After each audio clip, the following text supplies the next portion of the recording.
Good to see you. Guys will agree on Westlife. What is it? There's actually been there's been a few names before Westlife. One was Westside, which was actually what we done our first support, so what boys own as, and we won. It's called Smash Hits Newcomers. What was it called again? Best New Tour Act. So we actually were Westside for a while after we signed the deal, and then we found out that there was a lot of companies and bands and stuff in the States, you know, especially all the kind of rap stuff and all that, Westside and all that. So we decided to change it to Westlife. But it was 6 as 1, IOU, and a few other names as well before that. We're from the west of Ireland, and in Ireland it's quite strange for a boy band to come from that side of the country. They mostly come from Dublin, the capital, so we decided to sort of reference that and kind of, I don't know, that's where I come from, west of Ireland.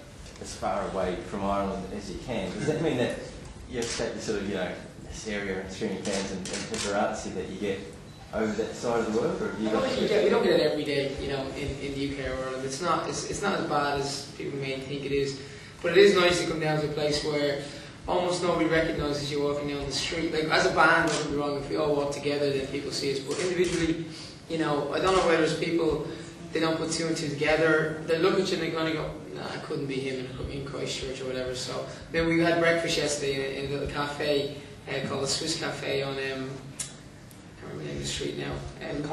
New Regent Street, is it? And the guy came, I was there with the security guard, and the guy came over to me halfway through in breakfast, and he says, "You're not one of them, are you?" I was like, I hope not. There's a couple of girls that creepy have tattoos of their faces on their backs. There's a whole lot of us on the back. Like. Yeah, that's a big creep. I just feel sorry for the boyfriend, like, you know, but it's to see her faces. They're actually quite, well, most of them are quite a good likeness. Apart from the latest one we saw in different girl, I think it's the second girl, it's had faces. And the one of Shane doesn't look I look like I was inflated. Do you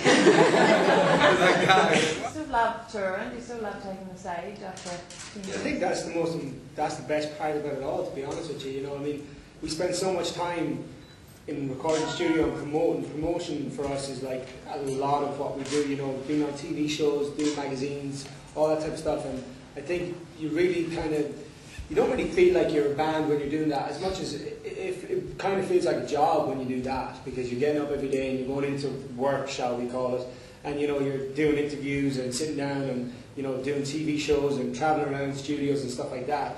It's when you really step on a stage and you've got an audience in front of you that you feel like a band, and that you feel like, you know, well, this is actually what we do. Forget about all the promotional work, because that's just supporting to be able to bring us to a point to do this. So I think doing a concert is probably the highlight of what we do as a band, or what any artist can be, is to stand in front of an audience, sing the songs that you've worked so hard recording and promoting, and to hear them songs sang back to you, you know, by the audience. That's a big deal, you know. And to come this far, Shane said, to come this far around the world, and, you know, to have that many people that are interested in seeing us makes you feel very, very proud of what we've done in the last 10 years, you know.